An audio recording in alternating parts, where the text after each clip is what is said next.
Okay, let's talk about how to make questions in English. There are two types of questions in English. There are yes and no questions, and there are information questions. We're going to start by talking about yes or no questions, and then we'll talk about information questions after that. So let's look at some examples of yes or no questions and how to make them. So here's a sentence.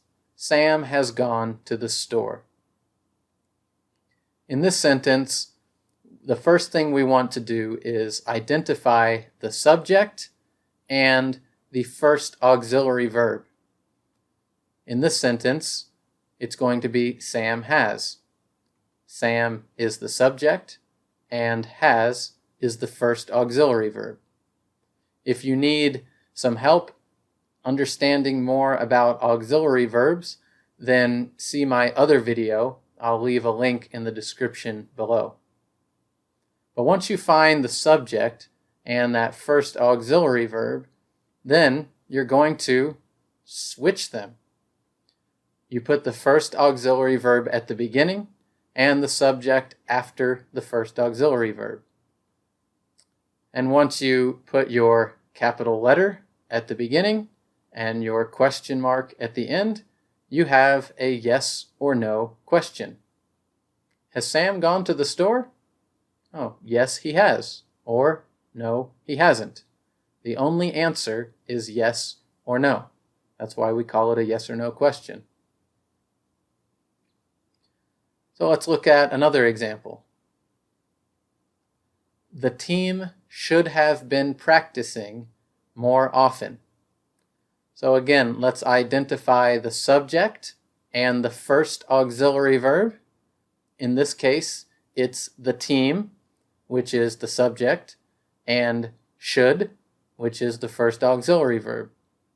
And again, we just put the first auxiliary verb at the beginning. And then we add our question mark, and we have a yes or no question.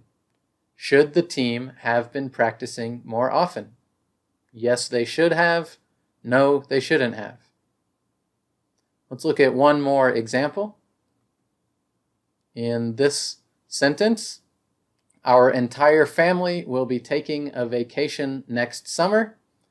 The subject and the first auxiliary verb is our entire family will.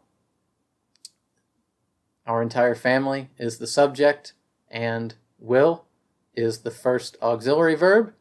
And again, we just put will at the beginning. Then we add our question mark, and we have our yes or no question. Will our entire family be taking a vacation next summer? Yes, they will, or no, they won't.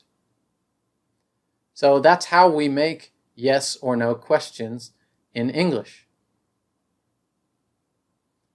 The order of the yes or no question, as we just saw, is the first auxiliary verb at the beginning, plus the subject after that, followed by the rest of the verb and the rest of the sentence.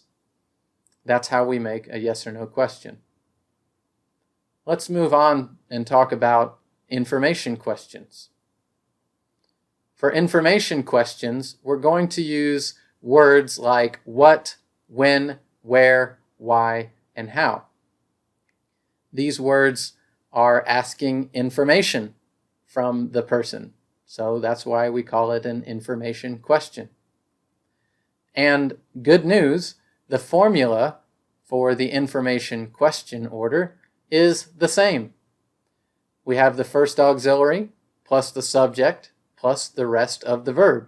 The only difference is we add the question word at the beginning. So let's look at a few examples of information questions. So here's a yes or no question. Has Sam gone to the store? Yes, he has, or no, he hasn't. All we need to do is add an information word and use correct capitalization, and we have an information question. Why has Sam gone to the store? Well, because he needed to buy milk, right? Now the answer will be information instead of yes or no. Let's look at another question. So here's a yes or no question.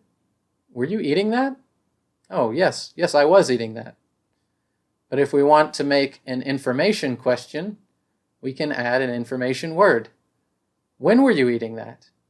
Oh, I was eating it at 6 o'clock. Now I have information. Let's look at one more example. So here's another yes or no question. Are you going home?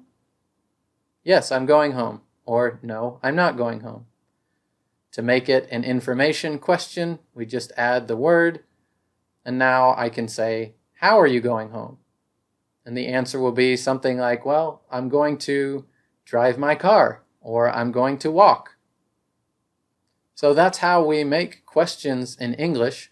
There are a few other types of questions when we use the word who for an information question, or when we are making questions with do or did or the verb be.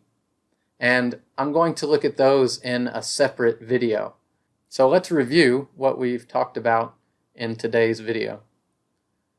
First, when you're making a yes or no question, or even an information question, you put the first auxiliary verb before the subject.